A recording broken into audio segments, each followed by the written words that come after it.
Hey Taurus, how you doing? So this is the relationship and connections section of my new membership. And in this short forecast, I'm going to be looking at your possibilities for romantic partners, partnership, intimacy, really focusing on attraction, communication, how you meet each other's needs, and things like deepening trust, letting go, and being sort of very receptive. Also talking about friendships and social circles. I did actually talk about that a fair bit in the overall Taurus forecast. So maybe I'll ease off that a little bit and focus more on actual relationships, and also mentioning about family dynamics as well. In terms of responsibility, family pain patterns, and how you can transform them into family freedom patterns. So let's have a look at what's going on in the next 2 weeks, from the new moon on the 28th to the full moon in Virgo, the total lunar eclipse on the 14th of March. Now, first thing I want to have a look at then is romantic partnerships. Now, in your birth chart, your romantic partnerships are really, really ruled by Mars and Pluto, given that, Scorpio is in the 7th house. He's on your 7th house cusp. Now,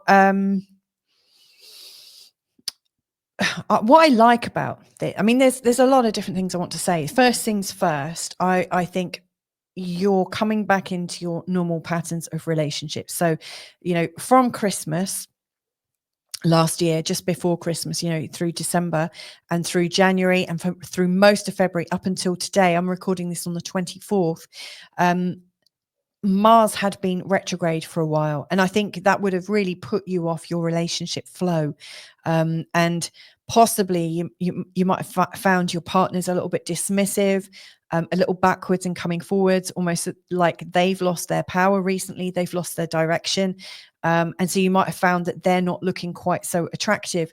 Also, in the lead up to this, and this will be coming up a little bit later on this year, around I think the 27th of April, Mars will be going closer and closer and into, the final of the Mars and Pluto oppositions.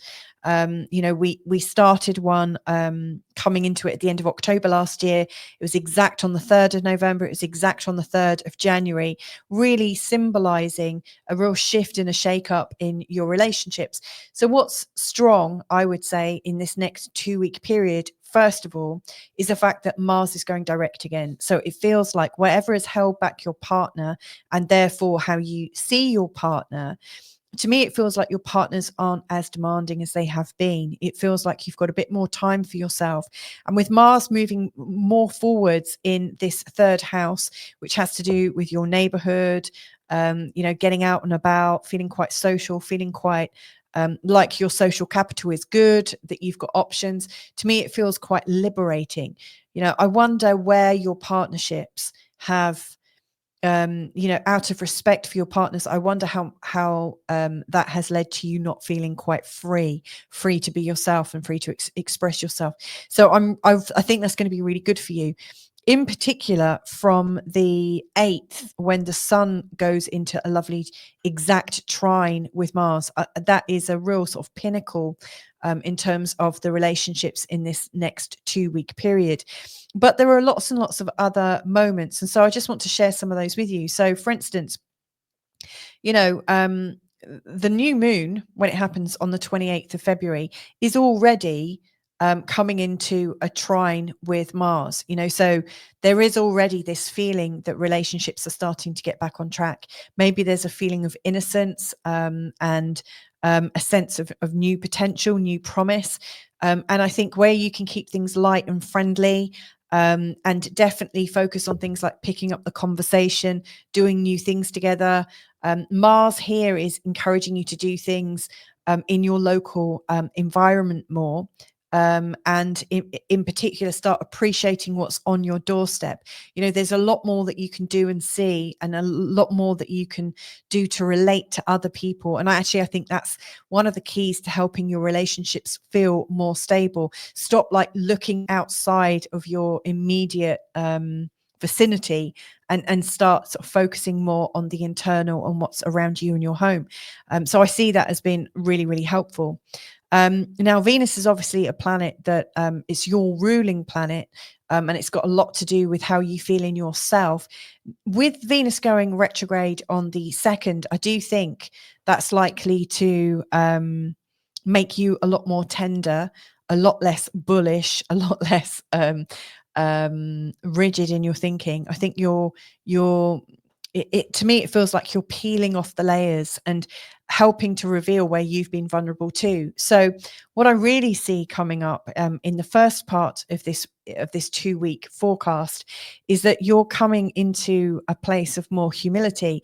I mean, I would say that the Taurian energy is pretty humble anyway. Like, I don't think you put on too many airs and graces, but there is this feeling that you're kind of like, for me, if I was to put it in my language, it's like, you take your bra off at the end of the day, or you take tight shoes off, and all of a sudden there's this sense of freedom.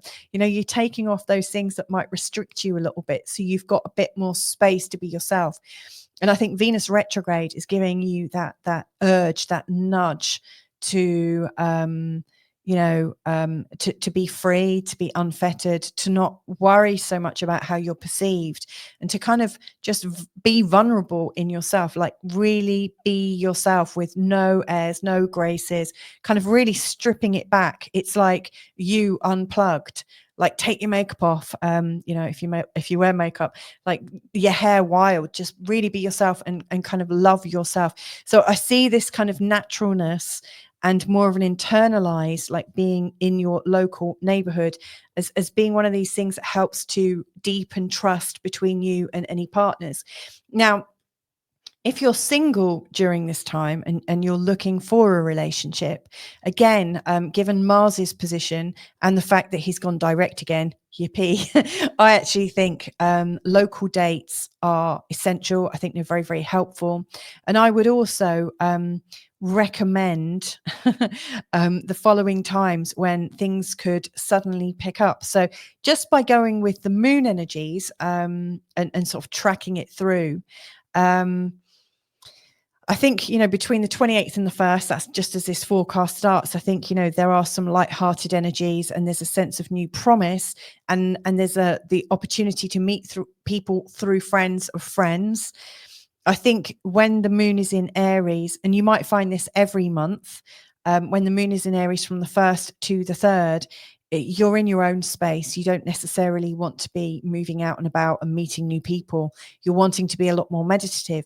Now, again, if you are a meditative person, it could actually be quite helpful to go and meet somebody who is similarly aligned and similarly quiet, but it's not necessarily a time when you would normally go and meet people. When the moon is coming into your first house, that can definitely signify a change on the horizon. And it's also a time when you're a lot more open about yourself. You wear your heart on your sleeve a lot more. So that could be fun and exciting. In particular, when the moon makes a conjunction with Uranus, that is, the energy of that coming in is really quite exciting. And so you'll find that one coming in around the 2nd coming into the 3rd of March. This is quite exciting. This is energy where the moon is in a series of sextiles to Saturn and Neptune and Mercury, the North Node, the conjunction with Uranus, and also a sextile with Mars. This is really helping you to have good building, like relationship building experience, and if you're not looking for somebody, but your relationship hasn't felt that good, around the 2nd, even though Venus is about to go retrograde or is retrograde at that time, during that time, it just feels like there's lots of potentials to build. There is this expectation that things can work out.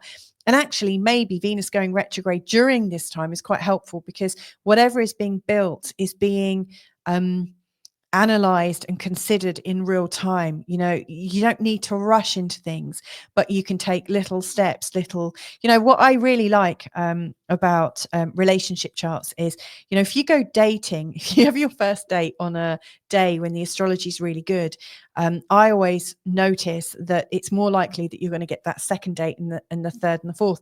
I always look to have better charts for each incremental date. When you get engaged, when you get married, they're all a chart in their own right describing the current state of your relationship.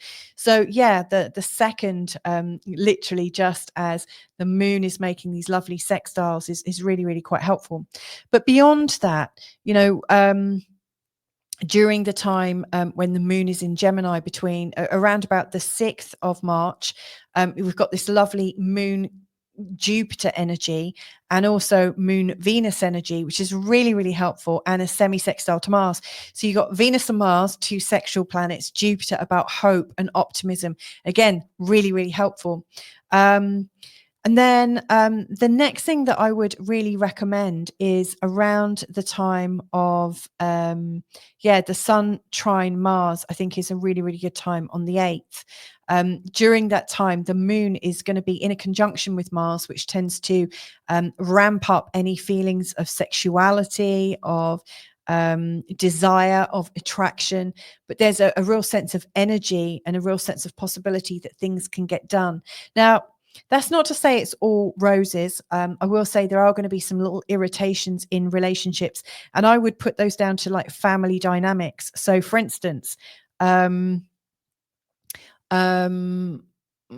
are we? Yeah, when the moon is in Leo between the 9th and the 12th, during that time, the moon is going to go into like a square with Uranus, which could be really quite tense. But actually before that, there's going to be an opposition to Pluto. So in particular on the 9th, the opposition to Pluto can really bring about a sense of control and who's in charge and disagreements. And I would really put that down to family dynamics. It's really bringing up a sense of irritation between people, later followed by this square with Uranus, which is like, I want to break free. So whether you're hanging around your family around the 9th to the 10th of March, or whether you're around your partner, one of the important things to focus on is not taking things personally, but B is recognizing that your need for space away from each other is quite strong during this time. And then on the 12th, there is this kind of serious kind of cast to the day. That's not to say that anything is wrong per se, but everybody's in quite a serious mood. So it's not necessarily lighthearted. If you were to go on a date on that day, you might find that everyone's a bit dull. There's no real sense of newness. I would really reserve the 12th to the 14th as days to get your life sorted out. I would probably avoid those days, especially having your first date on a total lunar eclipse. I would give that a big swerve. So anyway, I hope that's helpful in terms of understanding the feeling of intimacy and relatedness in this 2 weeks coming up. I've given you the dates I think are most helpful, but this Venus retrograde, I think, is going to be helping you reassess all relationships from start to finish, whether they're new, whether existing. It often brings up a sense of old situations that come into your mind. So to me, there's a re-evaluation. And so whatever you're doing right now, I wouldn't choose to make any big decisions in terms of your relationship until after Venus goes direct again on the 13th of April. So I hope that's helpful. Anyway, thanks so much for joining me for this portion, and hopefully catch you in another one real soon.